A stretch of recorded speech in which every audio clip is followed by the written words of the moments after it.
Boa tarde, vamos com as notícias do nosso Maranhão. Com a minha apresentação, Érica Paula, e começa agora o Papo Aberto. Vem comigo, vem.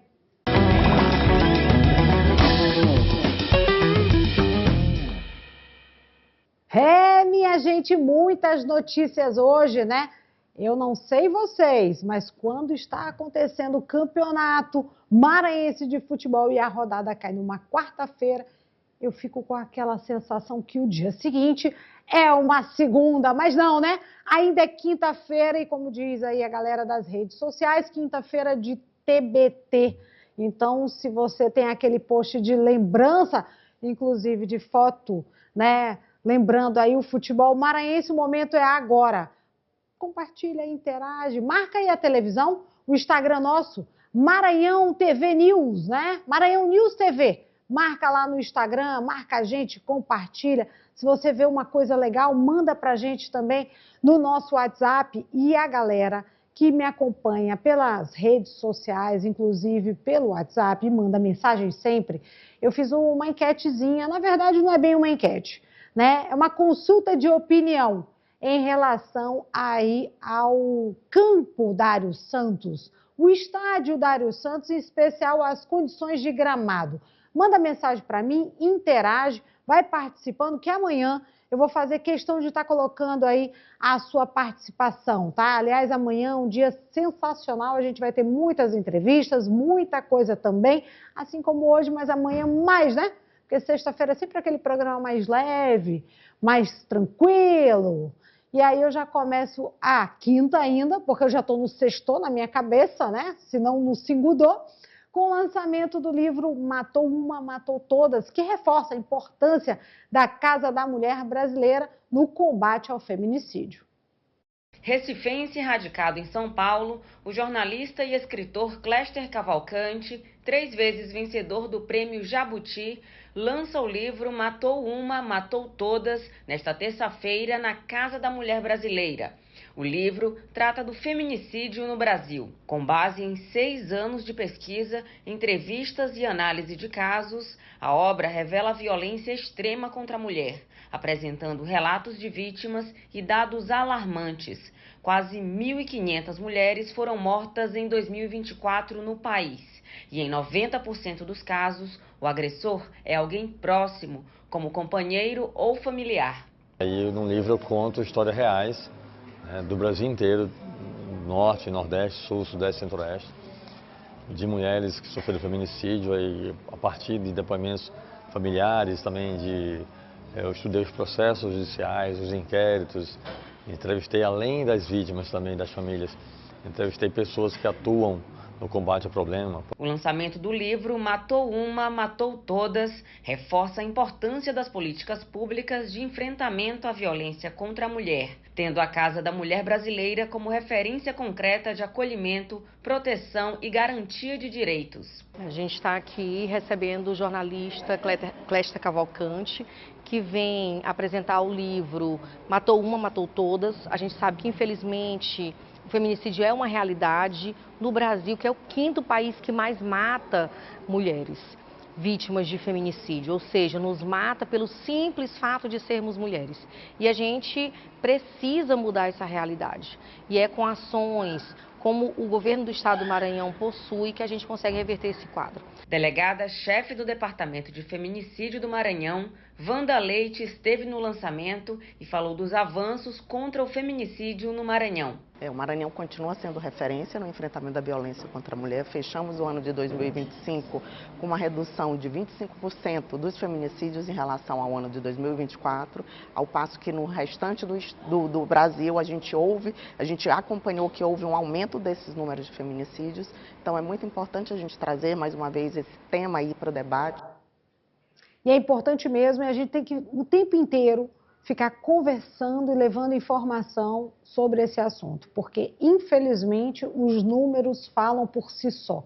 Apesar de toda, né, medida que vem sendo tomada, ações que são tomadas, né, para o combate contra a violência da mulher, infelizmente, os números mostram que ainda estamos com alarmes e constante crescente as situações aí contra as mulheres do nosso país, não só do nosso estado, né, mas do nosso país de forma geral. Então, a gente precisa estar o tempo inteiro reiterando. E olha, pesquisa nacional mostra que São Luís está na contramão da inflação. Dados recentes do IBGE mostram que a nossa capital foi uma das poucas, né, no Brasil, a registrar o recuo no índice de preços ao consumidor no começo do ano. Enquanto o custo de vida sobe em boa parte do país, em São Luís o cenário é diferente. A capital registra queda nos preços pelo terceiro mês seguido, trazendo alívio para o orçamento das famílias. Nos últimos 3 meses do ano de 2025, a gente teve deflação nos preços de consumo, né, dos preços que o consumidor paga para poder ter itens na sua casa. Então, isso foi muito importante para que os consumidores do Maranhão pudessem ter mais itens na sua mesa no final de ano. Em dezembro, itens essenciais como a energia elétrica e os alimentos ficaram mais baratos. O resultado é acompanhado pelo governo do Maranhão dentro de políticas que buscam melhorar o dia a dia da população. O Maranhão está indo no caminho certo em relação às suas políticas públicas voltadas para a população maranhense, certo? Ao a gente incentivar investimentos, a melhoria nas formas e na maneira com que o governo investe e trazendo benefícios para a sua população, isso gera melhorias na qualidade de vida. Tá aí, né? E a população agradece, né, que esses índices continuem, porque começo do ano, principalmente, são tantas contas a pagar, né, que qualquer desconto e qualquer redução acaba sofrendo uma alteração no bolso realmente da população e melhora, né? Quando você economiza de verdade. Eu confesso para vocês que eu não senti essa diferença, não. Só vejo as coisas crescendo e aumentando o preço assustadoramente. Assustador também está a segurança na nossa capital, né? Porque muitos casos acontecendo aí e casos que chamam a atenção. Um homem foi morto a tiros na tarde dessa quarta-feira no posto de combustível na Cajazeiras, em plena luz do dia. Segundo o relato, né, da população, causou ali pânico, lógico, você imagina, entre clientes, funcionários, quem ia passando no local. A polícia, né, foi acionada, investiga as circunstâncias do homicídio. Você confere agora mais informações na reportagem. Daniel Amorim. Um homem foi morto a tiros na tarde desta quarta-feira em um posto de combustíveis localizado na região da Cajazeiras, em São Luís. As informações iniciais chegaram por meio de relatos de pessoas que estavam no local no momento do ocorrido. Segundo testemunhas, um veículo teria parado no posto. Logo em seguida, um dos ocupantes desceu do carro e efetuou um disparo contra a vítima. O tiro teria atingido a região da cabeça e o homem não resistiu aos ferimentos, morrendo ainda no local antes da chegada do socorro. Ainda conforme os relatos repassados, a ação foi rápida e causou pânico entre clientes e funcionários do posto que presenciaram a movimentação e ouviram o disparo. Após o crime, o suspeito teria fugido do local, tomando rumo ignorado. Há também informações não oficiais de que momentos antes do crime, a vítima teria se envolvido em algum tipo de confusão possivelmente relacionada a um veículo, mas essa versão ainda será apurada pelas autoridades policiais. Equipes da Polícia Militar foram acionadas e isolaram a área para preservar a cena do crime. O Instituto Médico Legal, o IML, também foi chamado para realizar a remoção do corpo. A Polícia Civil deve conduzir as investigações para esclarecer a motivação do homicídio, identificar o autor dos disparos e confirmar as circunstâncias exatas do ocorrido. Assustador, realmente. Ontem a gente ainda teve aí, na Cidade Olímpica, né, também um homicídio por lá, que ainda vai ser apurado. Tivemos também no Maiobão uma situação por lá que também não ficou esclarecida, não ficou dito ainda se teve uma briga, se não teve, enfim, né? Eu sei informar para vocês que estamos perto do Carnaval, isso assusta muito, porque a gente sabe que aumenta a criminalidade, não só na capital, mas no estado como um todo, né? E tem que intensificar a segurança nos locais de festa e as coisas acontecendo aí em diversos bairros. Chama muita atenção e temos aí que ficar mais atentos e espero que a polícia aí dê aí um posicionamento e esteja presente dentro dos bairros para que dê uma acalmada. O ano começou tenso, hein? O ano começou tenso. Inclusive, tenso é essa situação lá em Bacabal, né? Que parece não ter fim, nada até agora no momento, e o Corpo de Bombeiros intensificou as buscas das crianças lá em Bacabal, dentro do Lago Limpo. Na tentativa de encontrar as crianças, as ajudas estão vindo de várias partes do país. Na última quarta-feira, a Força Tarefa ganhou reforço de cães farejadores vindos da capital São Luís e bombeiros dos estados do Pará e Ceará. Estamos aqui com 4 mergulhadores fazendo a varredura, né, o pente fino no rio, na lagoa, né, limpa, com o objetivo de tirar qualquer dúvida de que as crianças se afogaram aqui no rio, né? Caso, por alguma caso, as crianças estejam se afogadas, nossa equipe irão, com certeza, encontrar o corpo, né? Então, o objetivo é esse, fazer o pente fino, a varredura geral aqui na lagoa, para poder identificar qualquer tipo de vestígio em relação às crianças. De acordo com as investigações, Cauã, a única criança encontrada até agora, teria dito que ele, Michael e Isabelle, perdidos na mata, teriam passado por um lago. E partindo dessa informação, o Corpo de Bombeiros acredita que o Lago Limpo foi o corpo d'água citado pelo garoto de 8 anos. Com isso, o lago, que segundo a Força Tarefa tem cerca de 300 metros quadrados e pouco mais de 1 metro de profundidade, na última quarta-feira foi varrido por mergulhadores do Corpo de Bombeiros. Temos várias equipes espalhadas aqui em campo, aqui, nessa área aqui do povoado, até o posto 2, com o objetivo de fazer toda essa varredura em toda essa área aqui, tanto de mata como de lagos. Até a última quarta-feira, desde o desaparecimento das crianças, 12 dias já haviam se passado. E todas as ações da Força Tarefa, desde o encontro de Cauã, são baseadas nas informações repassadas por ele. É por isso que todos os esforços estão concentrados na região que compreende os povoados São Raimundo e Santa Rosa. Os mergulhadores ficam lado a lado, com o objetivo de identificar qualquer tipo de objeto que eles vão fazer na varredura. Caso identifiquem qualquer objeto, né, eles vão estar ali observando naquele momento ali.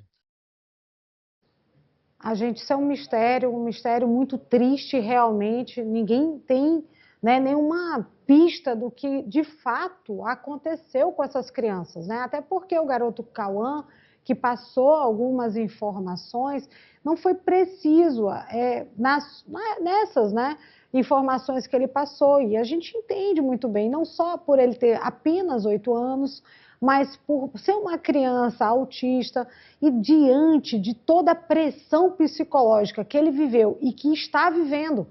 Porque não acreditem vocês que o Cauã deve estar aí 100%, não está. Ele vai precisar de um acompanhamento ainda maior.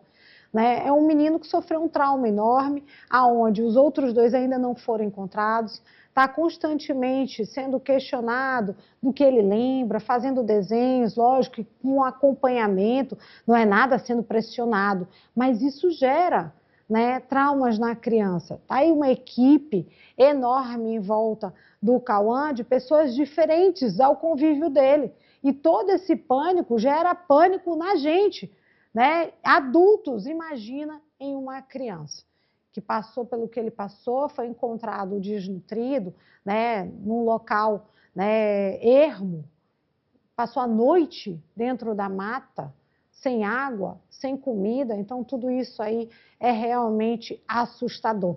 A gente ainda vê muita coisa acontecendo em volta, os blogueiros, né, tentando mostrar e engajar com esse tipo de coisa. Eu confesso para vocês, eu não vou ficar querendo julgar ninguém, não.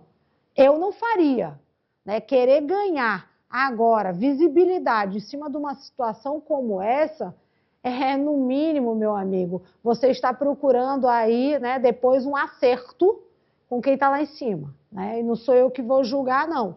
Mas isso também atrapalha. Por quê? É blogueiro que passa mal porque não dá conta de andar na mata, e aí precisa de quê?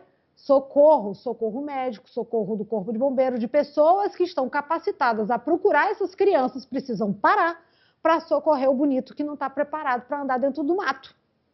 Então, é terrível esse tipo de situação e precisa realmente haver aí até uma chamada, né, das próprias autoridades, porque quem está lá para ajudar de fato, porque a gente sabe que a população está todo mundo voltado aí para ajudar, entrando na mata, né, pescadores, pessoal que está acostumado ali na região, mas quem não está preparado, né, nem fisicamente e nem emocionalmente, por favor, fique em casa, vai comer, vai dormir, ora, melhor remédio é esse, né? E vamos aguardar, porque eu não vejo a hora de trazer uma boa notícia, quem sabe, muito em breve aí. Eu, particularmente, não gosto de dar opinião a respeito disso, para não gerar, né, aquela coisa assim, mas eu não acredito que essas crianças estejam mais nessa mata, não. Eu acho que essas crianças devem ter sido sequestradas e aí a polícia precisa trazer respostas se for de fato isso. Vamos aguardar as investigações, mas é importante continuar com a busca, né? Porque eu não sou dona da razão e nem ninguém.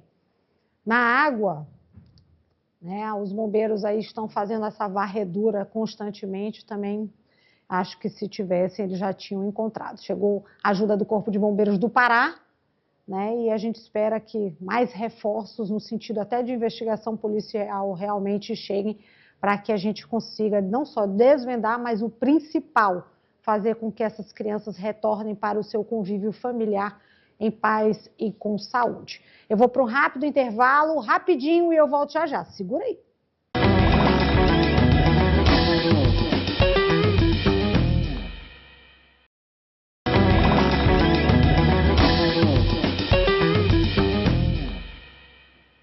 Voltamos, minha gente, 12h19, agora na capital São Luís, Maranhão. Papo aberto aqui na Record News, Maranhão News TV, e você sabe, né?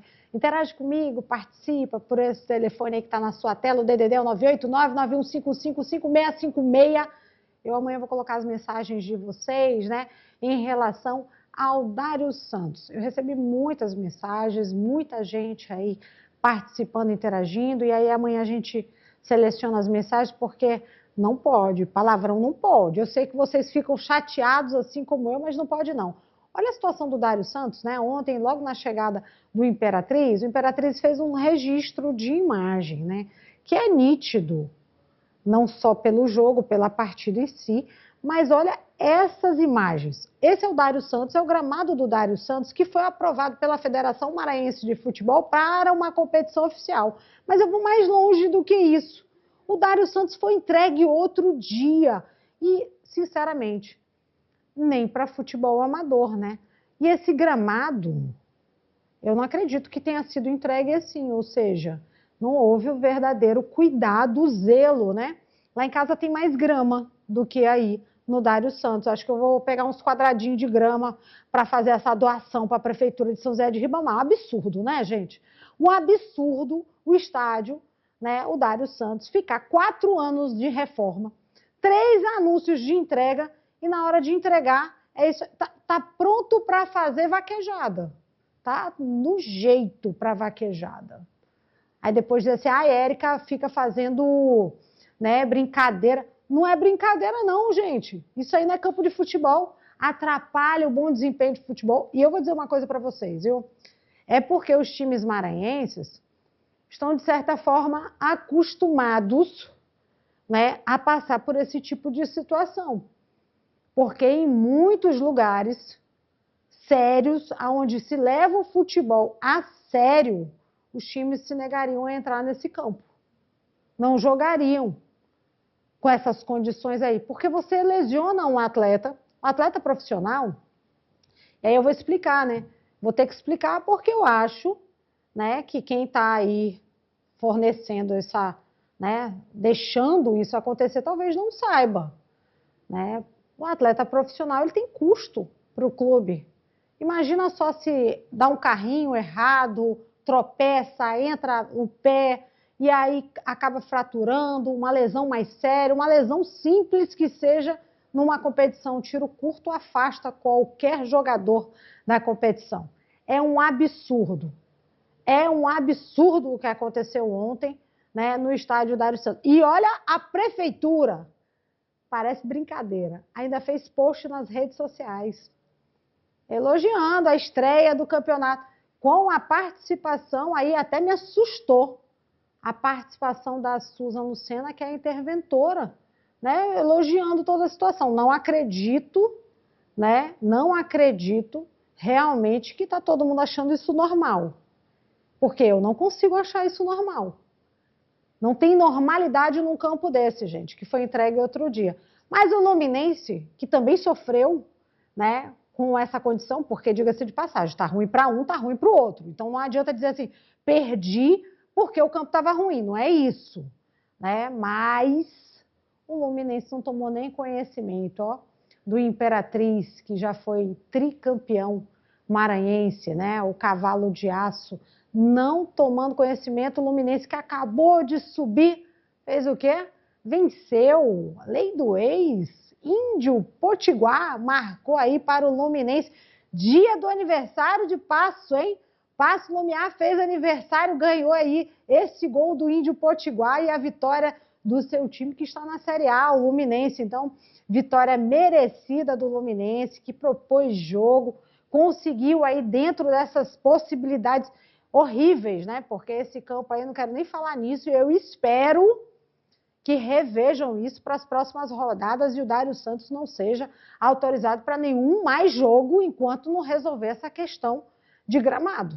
Impossível, é só trocar as plaquinhas, gente, de grama, entendeu? Troca lá as plaquinhas da grama, molha, que vai dar certo. Mas tá aí, o Luminense dando esse presentão, parabenizar, né, não só o Leandro Lago, mas todo o elenco do Luminense, a sua direção, que vem fazendo um trabalho importantíssimo, seus apoiadores. O trabalho, ele, quando ele é bem feito, ele é assim. Ele é regado, né, de muitas pessoas, muitas mãos, para poder realmente a coisa fluir e acontecer. Já a Imperatriz, né, o ITZ, recebeu o Papão do Norte. Vamos ver como foi? Solta aí. Com 12 minutos da etapa inicial. Bola redida na esquerda. Tem que chegar a Tomate. Olha a batida! Pro gol!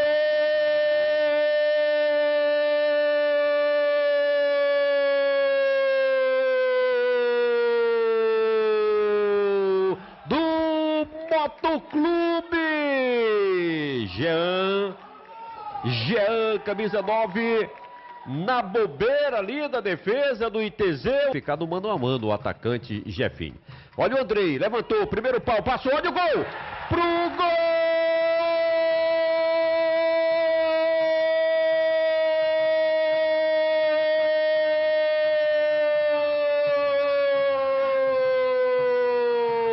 Do ITZ Esporte do Camaleão! Kaká!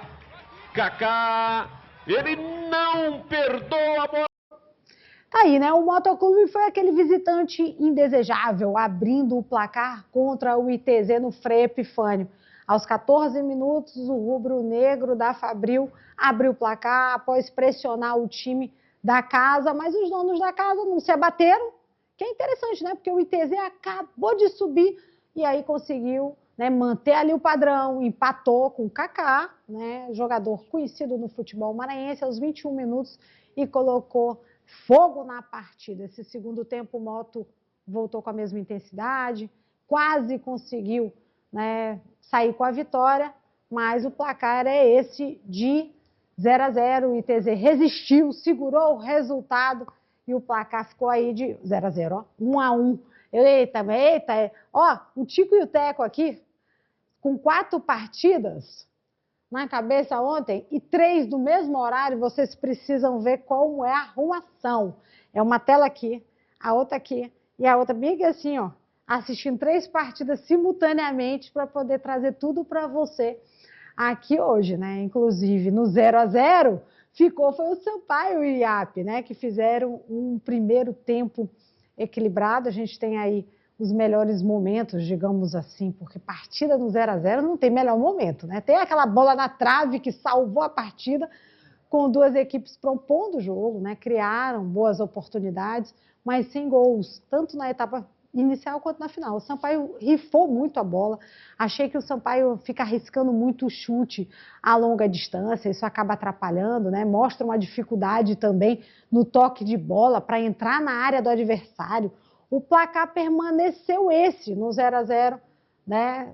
O tempo inteiro, não só no primeiro e segunda partida, e seguindo aí esse ritmo. O IAP teve boas oportunidades, principalmente após os 13 minutos do segundo tempo. Equilíbrio da partida e esse resultado das equipes. O Sampaio ainda não venceu na competição e o IAP, que já venceu, soma mais um ponto aí importante nesse estadual. Agora, o que me chama a atenção, né, em relação ao Sampaio Corrêa em especial, não só por 2 jogos não ter ainda conseguido uma vitória, é o ponto positivo de alguns atletas conseguirem se destacar. Principalmente aí o Eric Carral, conseguindo mostrar um bom futebol aos pouquinhos, né? Eu acho que esse time consegue ganhar liga. Eu estou dizendo, eu acho, né, que esse time vai conseguir ganhar liga. Mostra uma forma até interessante de jogar para um começo de ano. Mas não é isso que o torcedor tricolor deseja. O torcedor tricolor queria ver esse time, né, já estar com 2 vitórias e a gente entende bem isso. Mas talvez precise algo mais ainda, principalmente tempo de jogo. Érica, mas fez 2, 3 partidas aí, né, para ajustar, jogo-treino, é diferente. O jogo valendo é diferente. E para a sorte do Sampaio Corrêa, a primeira competição é o Campeonato Maranhense. Então, dá tempo ainda das coisas acontecerem, a competição está bem bolada, então dá tempo ainda do Sampaio conseguir se recuperar. Já o Demolidor de Cartazes venceu o Tum-Tum por 3 a 1 com direito a um golaço de Jorge. Falta, Franklin já passou para o Will. Will ali na direita, tenta invadir a área, faz o cruzamento, a bola por baixo, cruzada! Carimbou!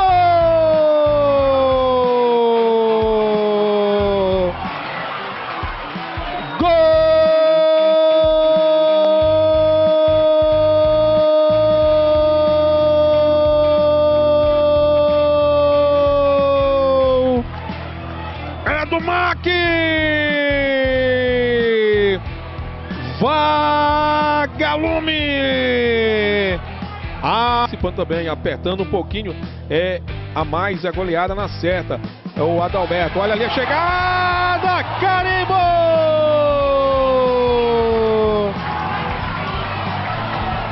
Gol!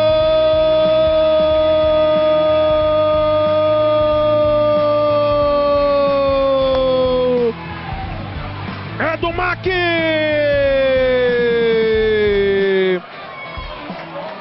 Patrick! A bola cruzada lá da esquerda, ele apareceu ali sozinho. Foi direto, o Vitorzinho, carimbo!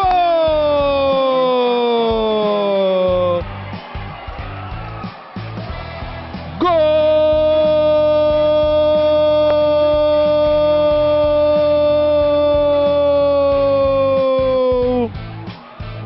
Do Tum-Tum! Robert! Chegou, Jorge por ali, se livrou da marcação, pode marcar o gol, vai marcar, Jorge, que linda jogada, vai tocar, carimbou!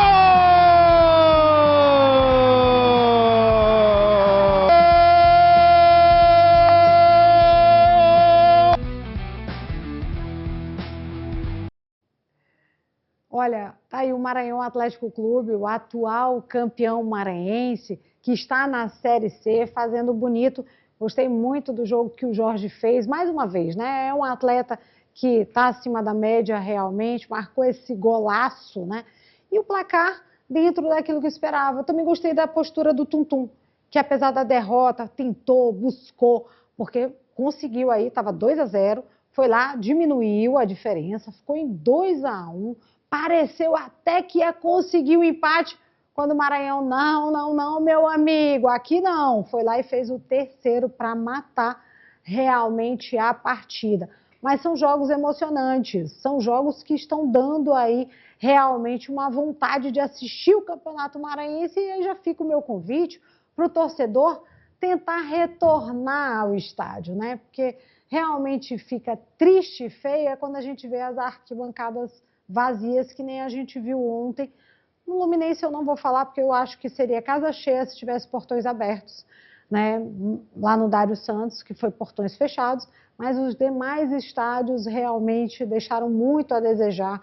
O Frei Epifânio e o ITZ, ainda com um time que está começando, pequena torcida, né? Apesar da torcida estar lá animada, pequena torcida, mas Sampaio Corrêa ainda bem abaixo daquilo que se imagina para público, e o próprio Maranhão Atlético Clube também tem capacidade aí de levar mais público. É quarta-feira, vamos levar em consideração e vamos ver no final de semana se algo acontece nesse sentido. Acho que as autoridades poderiam se mobilizar o quanto antes para voltar, quem sabe, aquelas antigas campanhas, né, da nota fiscal, da troca da nota fiscal aí do supermercado por ingresso. Eu sempre bato muito nessa tecla para ver se alguém escuta e faz, porque eu tenho certeza que a gente vai ter um público maior. É uma forma de fazer com que o esporte, né, volte a circular no nosso estado. Ó, vou ficando por aqui e até amanhã, se Deus assim nos permitir.